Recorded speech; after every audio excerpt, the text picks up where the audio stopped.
What's up, everybody? D Amazing here, bringing you a review of the Sentinel re-edit Hulkbuster, designed by Chemical Attack, which is meant to redesign comic book accurate designs.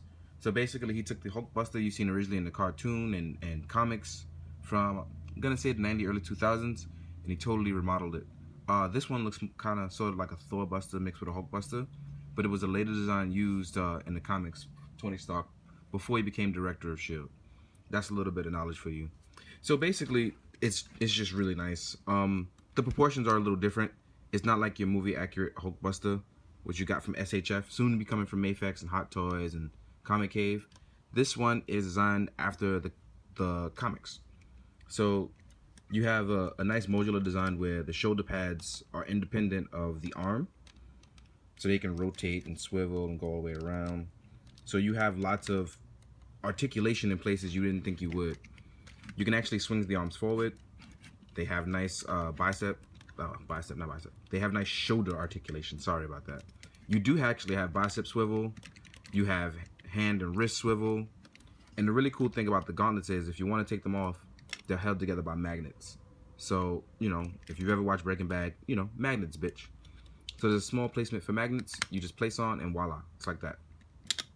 Also, I want to point out, hidden in the arm, which it does have batteries, is that you want to talk about the hand placement for the LEDs. So the hands do not come off, so please don't try to rip them off. You will ruin the wiring. You're not supposed to take them off. So as you can see, the LED is powered on there. And if you look at the switch that I'm going to rotate, you cut it off, lights off. But if you want it on, you just flip a switch and it's on. I know you can't tell here in the chest area, but I'm going to talk about the LEDs there. The fingers are nicely articulated. They're sort of already bent in certain areas, but they do actually have individual articulation. Put the plates back on. Leg articulation is actually very nice too. You can actually rotate it all the way up. And there's LEDs also in the knee. You're gonna remove this plate here, and there's a flip of the switch, and you get to turn the LEDs on. So even for leg articulation for a Hulkbuster, it's actually very nice that you can get as far as you want. There's no BS with the Chemical Attack stuff. They make sure articulation is one of the things that you have. As far as ab crunch goes, you can go pretty far forward for a Hulkbuster. So I'm gonna show you so you can get pretty far forward. The reason why is that it actually is very back heavy. There's die cast in the feet, in the back of the foot, while the front is plastic. That's one thing I don't like about the design. I wish the entire foot was die cast. I can see why they didn't make it, but it would have been better for a suit that's really back heavy to have front die cast and not back die cast. The entire foot should have been die cast. So that's my few gripes with it. And sometimes the ankle pivot doesn't all the way rotate, so it may leave you lingering. But honestly, I would just say fondle around with it a little bit. I know that's the wrong choice of words, but you should move around with it a bit because it actually does move very well.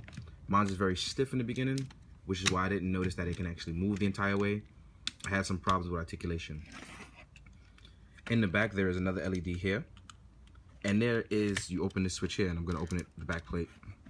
There are two switches. One is, the left one is for the back LED, and the front one is still for the front LED, which is lit up here. So I'm gonna turn them back on. I'm gonna leave the plate off. Also, you have to have the battery packs in. You have to have the battery packs in to work for the LEDs, because these have the batteries in them for the LEDs for the chest and the back. And now my favorite part of this Hulkbuster is that it comes with a tiny bust of the bleeding edge armor. So I'm gonna actually rotate them down a bit so you guys can see what's going on. Now I'm gonna roll up the head, and you have the bleeding edge armor. Here's a nice placement of die cast, and if you lift up gently, the armor opens up to reveal the bleeding edge armor. The reason why the LED is not so focused here is that it's coming through the bleeding edge bust. That's where the eyes and the head come from. So that's the reason why you don't get the super bright LEDs you would with the SHF. Either way, still a really nice piece. The bleeding edge bust can look left, it can look right, and it can look up.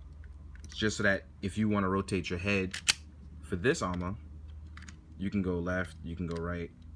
No need to go up, but obviously you can look down some. Under it, if I can get it out, it's also a really cool heads-up display. I don't have any nails, and I'm sitting here looking crazy. But I can't get it out right now because I don't have nails, and I suck at this. But let me try again. There we go.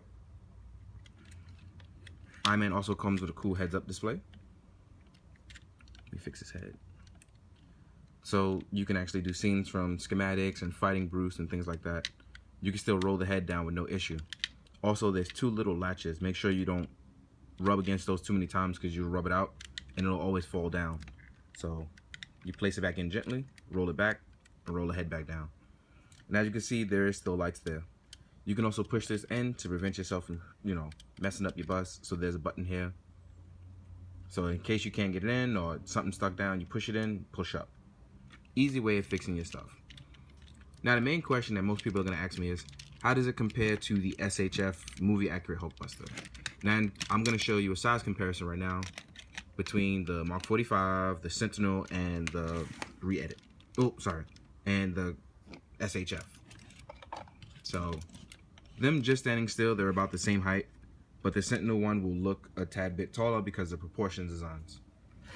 I'm going to put Iron Man in there. This is them standing all straight up at once. This is the height, and they're all very nice 1/12 scale. The Hulkbuster itself is still more of a 110, but it looks perfectly in scale with 1/12. So if you have to ask yourself which one is better, they're completely different and you can't compare. But if you want one that is technically cheaper, you should probably get the Sentinel re-edit one.